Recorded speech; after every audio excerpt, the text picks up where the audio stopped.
اب یہ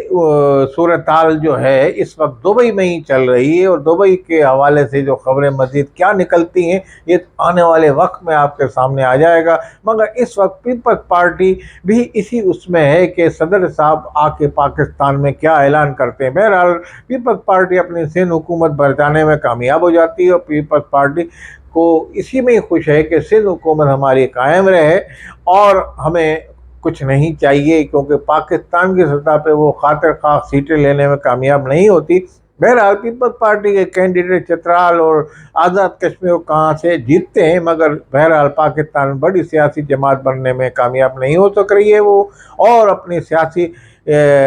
ناکامی کے بچانے کے لیے اقتدار سے محروم بھی نہیں رہتی، اقتدار میں رہتی ہے، اور سندھ پہ اپنی اس نے گرفت مضبوط کی ہوئی ہے۔ سندھ میں ان کے کام بھی ہیں، اس طرح کے کام کر رہے ہیں وہ، اسی حوالے سے اسی کام کو دیکھتے ہوئے اس وقت پنجاب میں بھی پیپلز پارٹی کی اس پہ کام کیا جا رہا ہے، جیسے بے نظیر انکم سپورٹ پہ تو کسان کارڈ انہوں نے نکالا ہے مریم نواز نے، تو خیر اس پہ ہم اظہار خیال الگ سے کریں گے۔ مگر پیپلز پارٹی اس وقت ملک ریاض کے حوالے سے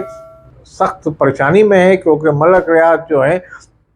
دو کشتیوں میں سوار ہیں، اور ان کے احسانات بھی بہت ہیں، سیاستدانوں پہ احسانات ہیں، ان کے بیوروکریٹ پہ احسانات ہیں، ان پہ آرمیوں کے ریٹائر ملازمین پہ احسانات ہیں ان کے۔ اسی طریقے سے صحافیوں کی بھی ایک لسٹ جاری ہوئی ہے جس میں ملک ریاض نے ان پہ بھی احسانات کیے ہیں۔ تو ملک ریاض کہہ رہے ہیں کہ میں پنڈورا باکس کھول دوں گا، اور جب پنڈورا باکس کھلے گا تو اس میں بڑے بڑے اشرافیہ کے لوگ جو ہیں بے نقاب ہو جائیں گے، اور اس بے نقابی کے بعد وہ ان کی بدنامی ان کے کھاتے میں آئے گی۔ مگر دیکھتے ہیں کہ اب ملک ریاض مزید اپنی زبان کھولتے ہیں، یا مزید پنڈورا باکس کھولتے ہیں، یا ایک ویڈیو جاری کرنے کے بعد وہ خاموشی اختیار کرتے ہیں، اور خاموشی بھی مصلحت کے تحت کرتے ہیں یا مستقل بنیادوں پہ کرتے ہیں، کیونکہ وہ ایک بزنس مین ہیں اور ٹائکون ہیں بزنس پاکستان کے، ان کو ہر حکومت میں اپنا کاروبار جاری اور ساری رکھنا ہے۔ تو اگر وہ کسی ایک سیاسی جماعت کے پلیٹ فارم پہ حمایت کریں گے ان کی، تو یہ ان کے لیے بزنس کے لیے بھی نقصان دہ ثابت ہوگا۔ ہم یہ سمجھتے ہیں کہ پی ٹی آئی کے اس کیس میں اگر ان کو انوالو نہیں کیا جاتا تو وہ پی ٹی آئی کی بھی حمایت مستقبل قریب میں ایسے ہی نہیں کریں گے جیسے ماضی میں وہ خاموش رہے، وہ اسی طرح خاموش رہیں گے، اور خاموش رہ کے وہ جس سیاسی پارٹی کی حمایت کرنا چاہیں گے وہ کریں گے۔ ملک ریاض نے ہمیشہ پاکستان میں بڑے بڑے کام کیے ہیں، تعمیراتی جو میدان ہے اس میں انہوں نے بڑی کامیابیوں کے جھنڈے گاڑے ہیں۔ اسی طریقے سے انہوں نے پیپلز پارٹی ہو، ایم کیو ایم ہو، کوئی بھی جماعت ہو، نون لیگ تک سے سب کے ساتھ ان کے تعلقات رہے، اور انہوں نے سب کے حوالے سے کام بھی کیا ہے۔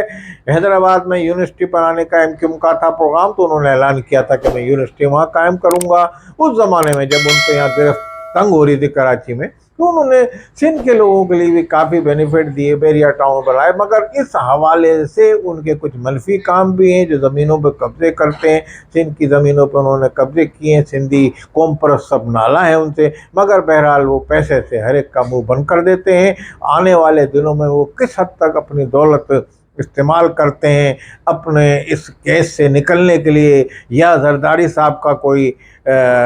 مذاکرات کا جو ان کا ہے ٹیبل ٹاک کا، وہ مذاکرات کامیاب ہو جاتے ہیں، زرداری صاحب ان کو نکالنے میں، مصیبت سے اس وقت نکالنے میں کس حد تک کامیاب ہو سکتے ہیں، یہ اس وقت تک مذاکرات ابھی جاری ہیں، اور ان کے حوالے سے کوئی نئی خبر سامنے نہیں آئی۔ بہرحال یہ ان کے کورٹ میں بال ہے، کیونکہ اسٹیبلشمنٹ عمران خان کی حمایت کرنے والے کسی بھی شخص کو اب زیادہ ریلیف دینے کو تیار نہیں ہے، اور اس حوالے سے اگر عمران خان نے عنقریب پیپلز پارٹی یا نون لیگ کی اس مشترکہ حکومت کے سیاستدانوں سے مذاکرات نہیں کیے تو آنے والے دنوں میں حالات مزید خراب ہوں گے اور ماجرائی میں اضافہ ہوگا۔ اس لیے چیف جسٹس کے کہے کو عمران خان بہت کچھ سمجھیں اور اس پہ عمل درآمد کریں، اور سیاستدانوں سے جمہوری سوچ رکھتے ہوئے مذاکرات کا آغاز کریں۔ السلام علیکم ورحمۃ اللہ۔